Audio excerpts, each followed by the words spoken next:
A 14-year-old boy avoided a custodial sentence today after causing the death of a grandmother whom he hit while riding an e-scooter. They're not safe for the riders, and they're definitely not safe for visually impaired and blind people. I use it most days because otherwise I wouldn't be able to leave the house sometimes. I was cycling home from work. E-scooters, all you need to know, they're really fun. If you modify them, you can get a 100 mile per hour plus. We will enforce the law where we see fit.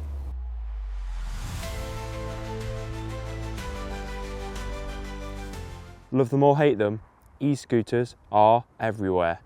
There's the rental e-scooters in some places that are insured as part of council trial schemes, but you can only legally ride private e-scooters on private land.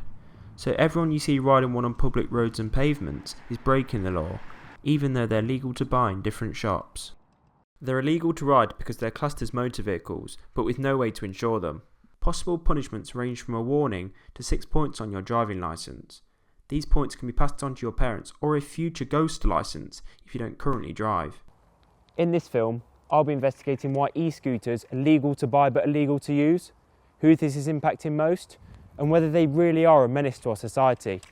And I know what you're thinking, don't worry. I'm on private land. The number of e-scooters on UK roads and pavements is increasing, however. Estimates have grown by a third in the past year. One person that doesn't appreciate this increase is Sarah, a campaigner for National Federation of the Blind UK. They're not safe for the riders, and they're definitely not safe for visually impaired and blind people. If you're blind, you can't hear them, you can't see them, you don't know they're being ridden straight at you or behind you. Sarah's guide dog, Nellie, saved her from a potential accident. There's been a puddle and somebody's we thought they're going to move around us, but she stood in front of me to say, no, I'm going to make sure you're okay. But the e-scooter was it was a small gap before they would have hit her. And she's a lot of money to train, she's £56,000 worth. They knew that she was a guide dog, but they didn't seem to be that bothered. How does it make you feel that you're having to campaign against private e-scooters when they're already illegal? It makes me angry, it makes me frustrated, because it's like they shouldn't be selling them, they shouldn't be allowed on the streets. But I'm having to do this campaigning because of the what's been allowed to be done. It's just like I have to speak out for everybody else that hasn't got a voice and don't know how to do it. Do you feel let down then by the government? Yes. From government data on e-scooters across the UK in the year up to June 2023, it suggests there has been over 1,200 accidents and 7 deaths. But we have found evidence that shows these numbers are too low and the problem could be far worse. E-scooters are classed as motor vehicles, like motorbikes, but we found that the danger of e-scooters is being underplayed. While over half of motorcycle accidents are recorded in the official data, only 9% of e-scooter accidents are recorded, including only 26% of the most serious injuries. I wanted to meet someone who knows firsthand how dangerous e-scooters can be. David was just cycling home from work. Guy on an e-scooter basically just turned into my path on the wrong side of the road. He hit my front wheel. I then flipped over, landed on my head and my shoulder, shattered my shoulder at the joint. The bone, where it shattered, was sticking out the back, so the first concern was actually whether it was going to break through the skin, which it didn't. Sadly, there has been no justice served in David's case. So I reported it to the police. They phoned me up the following morning, actually, and said, we're going to close the case. So I said, well, look, if you look on the video, the guy who hits me, you can actually see he goes into the Tesco's. So I said to them, well, can't you check? Because if he used his card in Tesco's, you'll know who he is. And the lady's like, yeah. So they had the opportunity if they wanted to, but they weren't interested. So what's the point in the police force if they're not going to do stuff like that? Funnily enough, even David's MP at the time, who was the Minister for Justice, couldn't help him. He just said, no, can't do anything. These people are unlicensed, we can't identify them. Cop out, really. Another crucial part of this accident was how the rider was holding a nitrous oxide canister when he hit David, especially when 1 in 4 e-scooter riders admitted to riding under the influence in a recent study. This is prosecuted like regular drink driving, like one man last year who was charged after riding 2 times over the limit on the M5.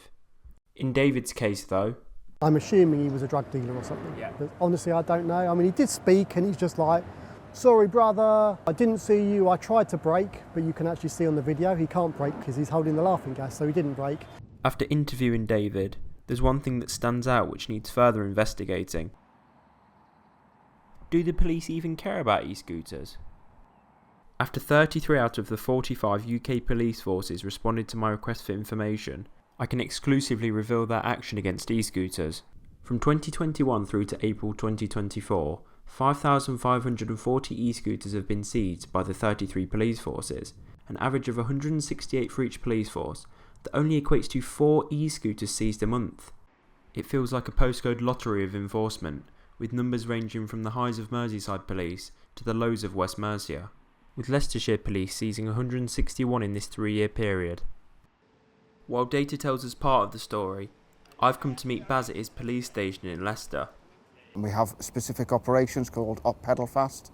We as a force, especially here at Beaumont Leys Police Station, we will go out on days and just proactively seize the scooters. First and foremost, we warn people. And if we've already educated that person and it's found that they've been told before, that's where we will seize them. Our stance isn't to stop fun. However, we will seize them, we will enforce the law where we see fit. Is this a battle you can't win, e-scooters? It is a battle that we will win. They're used in other crimes such as drug dealing, county lines offences, so that's why we focus on them. It's a win-win in other factors that will lead on to catching further criminals. He also responded to those who think the police should not be targeting e-scooters. The police only police what we're told and the laws that we're told. There's the standard e-scooter models that people ignore the law to ride, but there's a whole world out there where people are doing them up like cars. So I'm travelling to visit a popular shop in London that modifies and repairs e-scooters.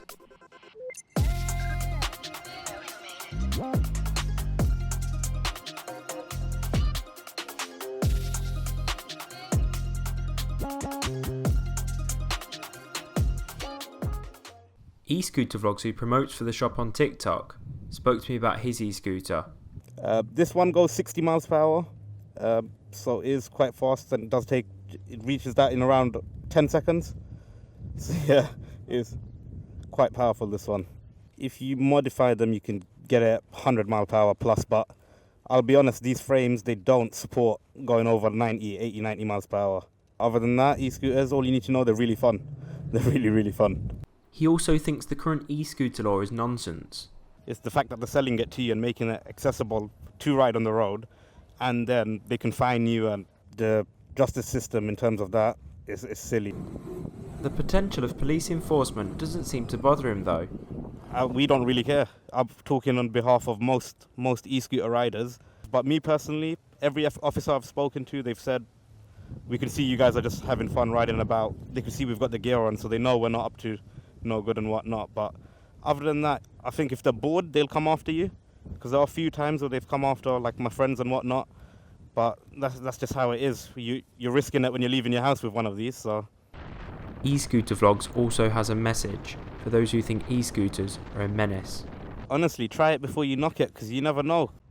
While many people ride e-scooters for fun, for others they're important in different ways. Now I'm back home, I'm meeting someone who's been petitioning for the legalisation of e-scooters for blue badge holders. Ella's rare form of dwarfism means her private e-scooter is the only mobility support suitable for her.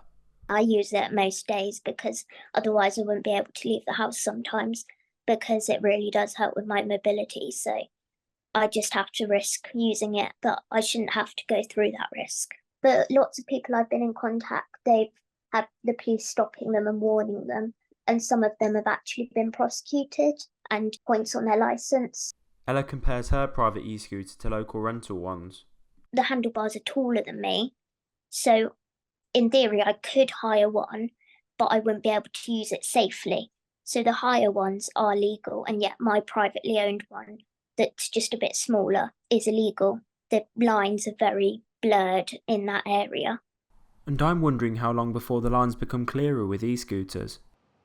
Legalisation has been discussed for years, but when I contacted the Department for Transport about the grey area of e-scooters, they said, private e-scooters remain illegal to use on public land, while ministers remind retailers of their responsibilities to accurately inform customers. Safety is our top priority, and continuing council e-scooter trials until May 2026 will inform any future legislation.